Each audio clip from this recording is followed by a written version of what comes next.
Então, nós vamos fazer a nossa prece inicial através do coração do nosso Evandro.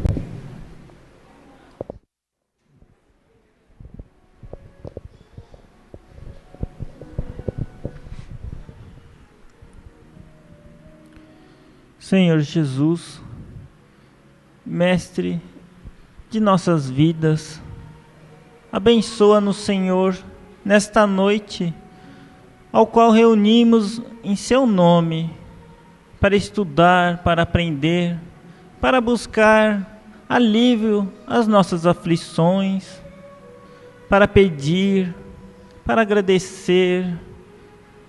Senhor, abençoe a nossa reunião, que possamos sair daqui leves, renovados, Senhor.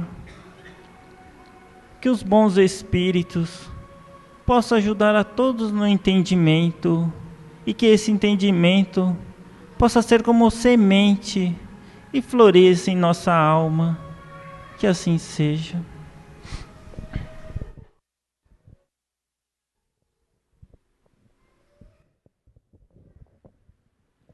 Eu estou lembrando nesse instante do Jerônimo de Mendonça, nosso amigo, que com 18 anos ele foi acometido de uma enfermidade. Ele que era um atleta, tinha esperança até dele ganhar medalhas, né, fazer uma carreira brilhante, e de repente uma doença chamada artrite reumatoide. Ele foi paralisando todos os músculos e foi ficando de uma forma que acabou a sua vida numa maca que foi providenciada, porque as pernas já não esticavam mais.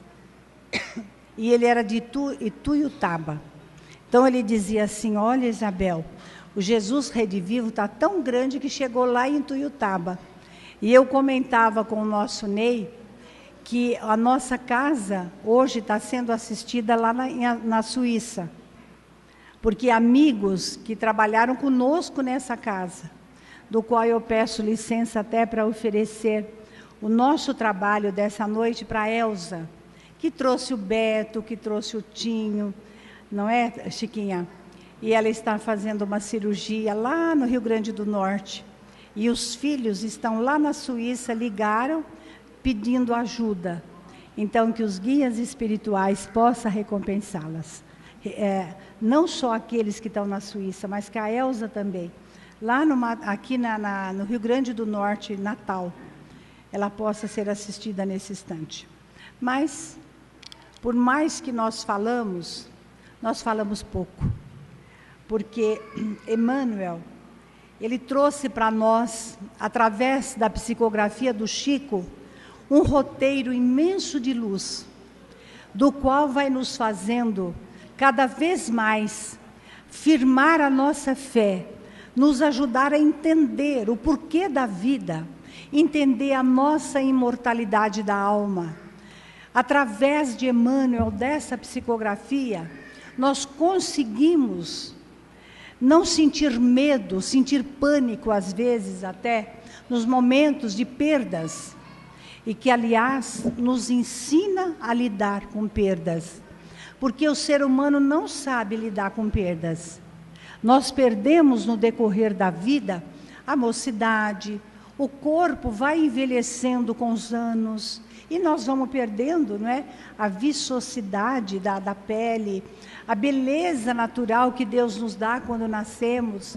Nós vamos perdendo entes queridos, pessoas que amamos tanto, e que de repente parte para o plano espiritual.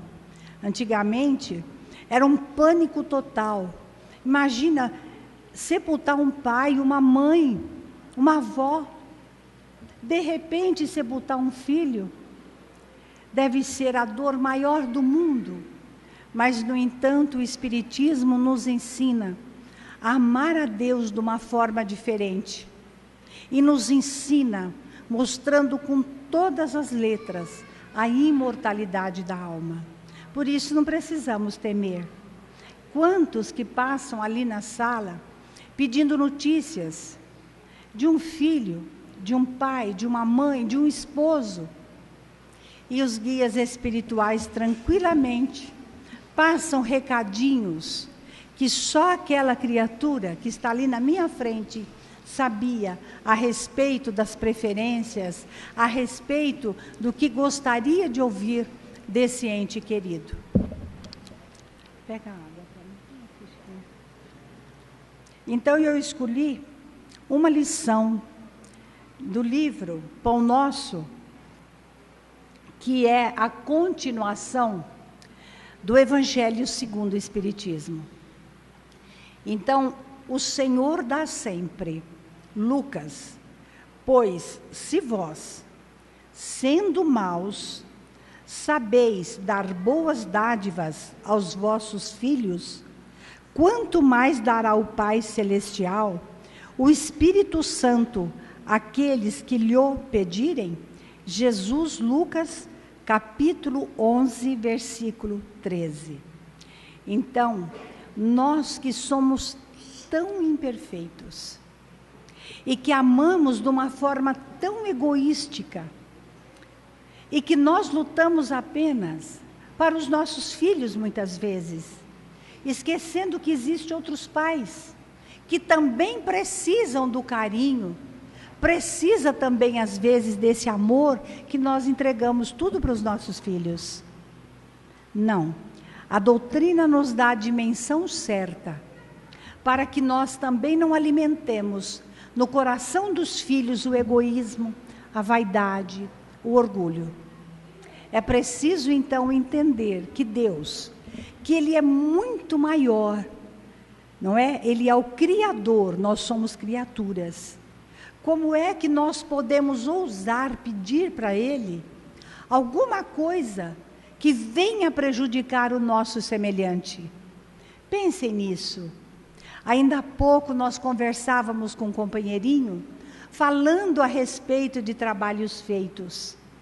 E a pergunta 551 do Livro dos Espíritos deixa muito claro que Deus não permite que uma criatura, com a ajuda do mau espírito, possa nos prejudicar.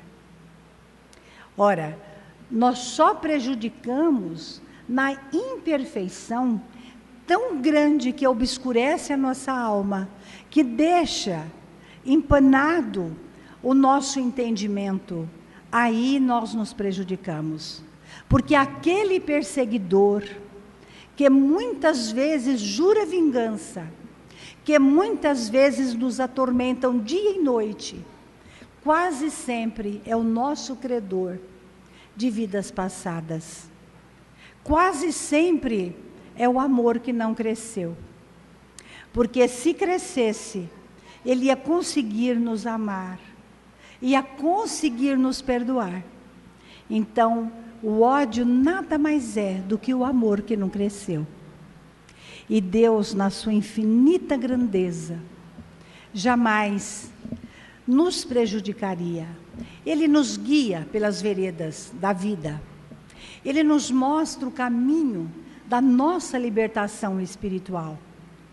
E não se iludam, porque um espírito superior, no grau de Dr. Bezerra, por exemplo, não adianta nós falarmos assim: olha, eu vou fazer uma prece para que fulano morra.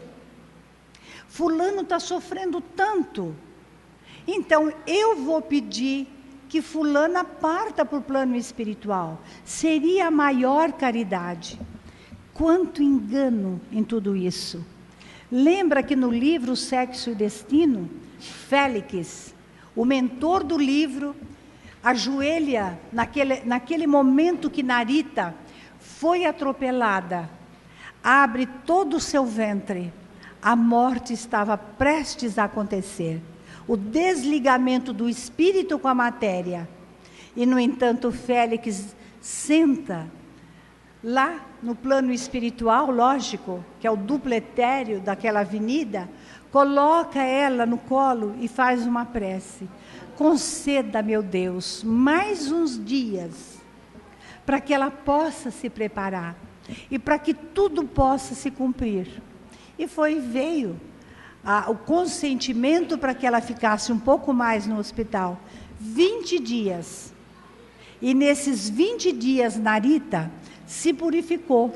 Nesses 20 dias, os 2 espíritos que eram o perseguidor dela se transformaram, querendo ajudá-la, e chegava até a chorar. Então, eles odiavam tanto, queria tanto aquela menina, mas, no entanto, quando a viu sofrer, e sabendo que ela estava prestes a se libertar, eles choravam.